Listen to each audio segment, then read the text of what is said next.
Good morning, students. In my today's lesson, I will continue the explanation of the story A Gift of Chappals. ये हमारे lesson number 2 का name है. Lesson number 2 in literature part में जो हमारा lesson 2 है उसमें story है और उस स्टोरी का जो नाम लिया है वो है अ गिफ्ट ऑफ चप्पल्स. इसके हमने कुछ पार्ट हमने कल के लेसन में रीड कर लिया था. कल हमने इस स्टोरी में समझा था कि मृदु नाम की एक लड़की रहती है. वो अपनी दादी के साथ में अपनी एंट के घर में जाती है. वहाँ पे दूसरे बच्चे भी होते हैं, उनके साथ में वो एंजॉय करती है.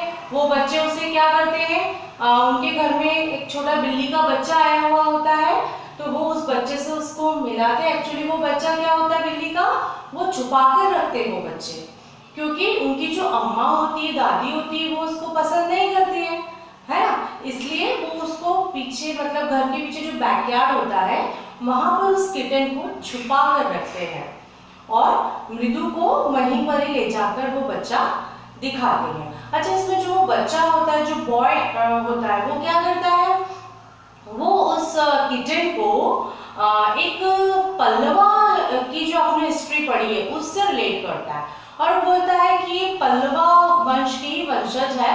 और जैसे पल्लवा के एम्ब्लेम में जैसा वो शेर दिखता है, जैसा वो लायन दिखता है, वैसे ही ये जो कैट का बच्चा है बिल्कुल वैसा ही दिखता है ना. तो वो अपने एक तरह से अपना हिस्ट्री का जो उसको नॉलेज होता है, जो महाबलीपुरम गया हुआ होता है और उसने जो वहाँ पर पल्लवा वंशज के बारे में पढ़ा सुना होता है, उसको वो सब कुछ मृदु को बताता है.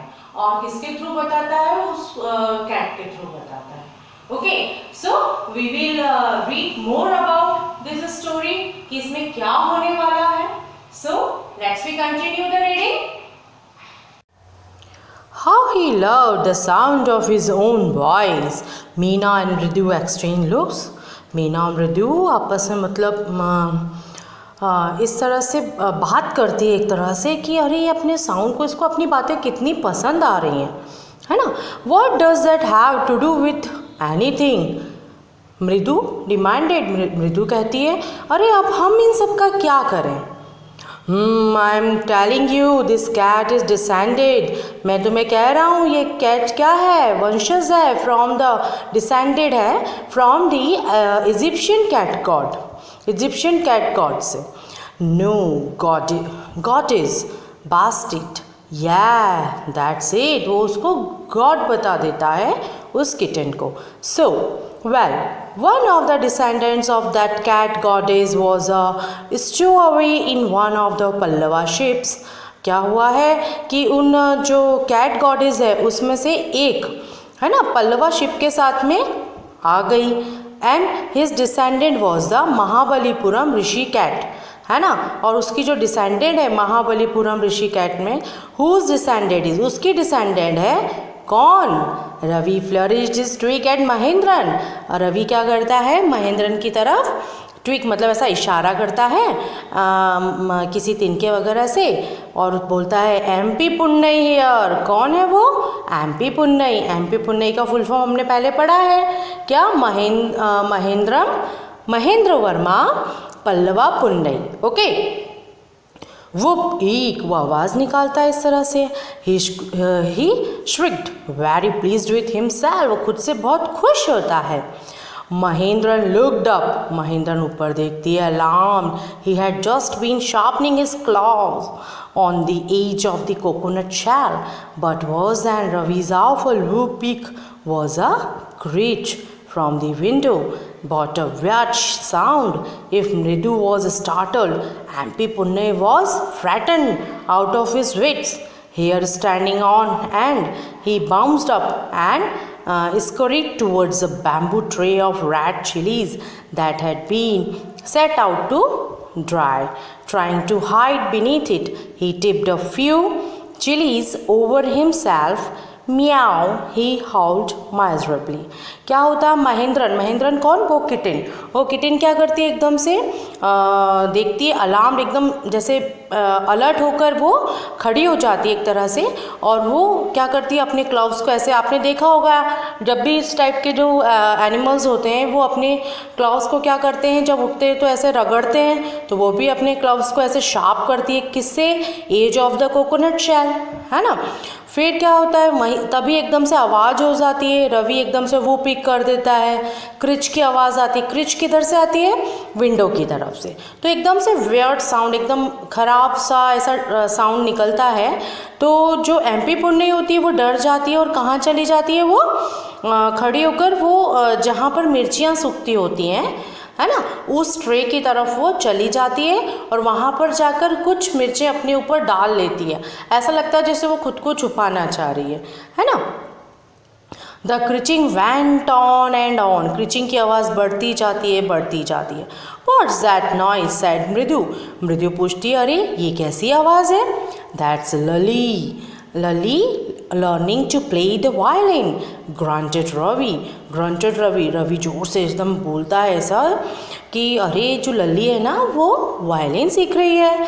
She will never learn a thing, the music master just goes on playing like a train whizzing on and on while Lali is all the time darling going completely off track। Full time क्या होता है, लली तो of track पर रहती है और जो उसका मास्टर है वो जैसे ट्रेन विजिंग होती है उस टाइप से फुल टाइम प्ले करता रहता है। Okay, now come on next page.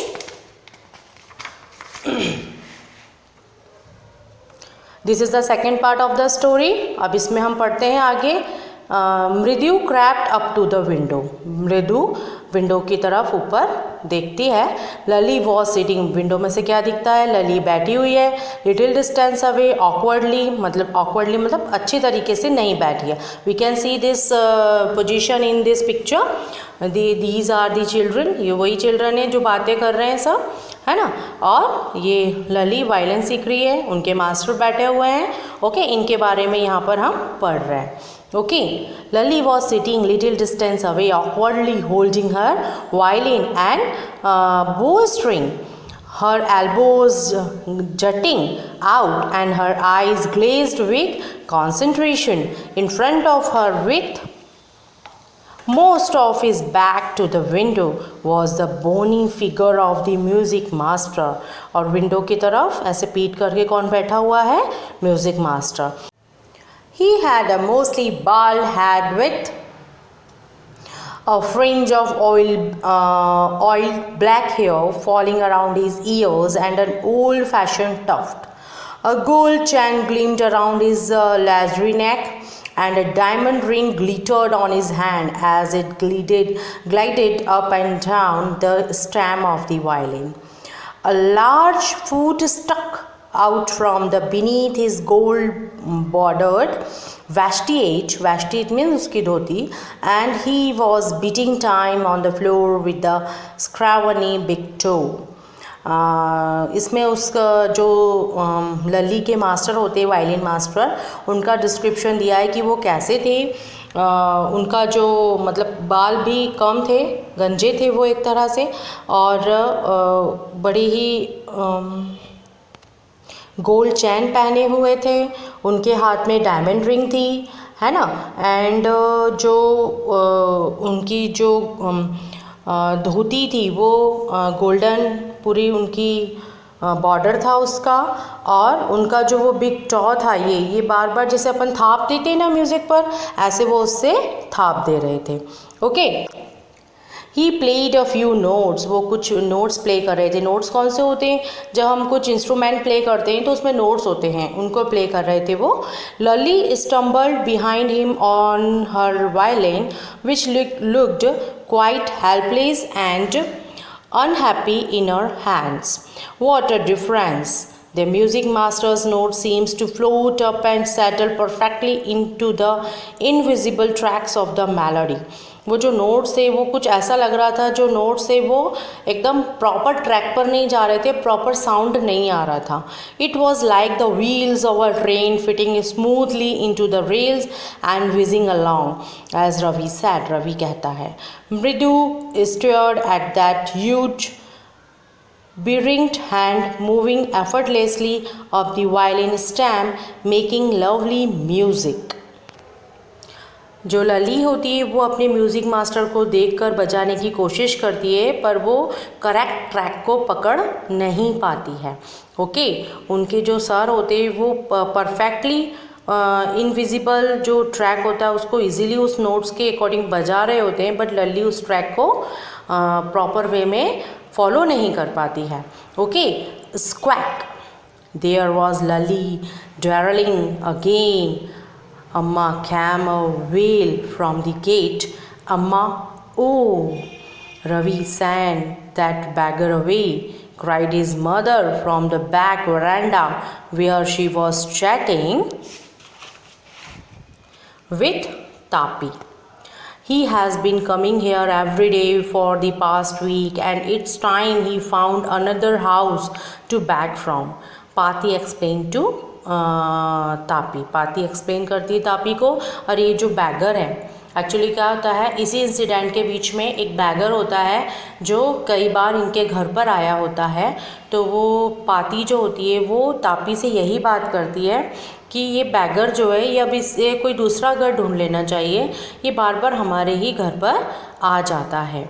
मृदु, बैगर कौन, भिखारी को कहते हैं. Okay, Mridu and Meena followed Ravi out.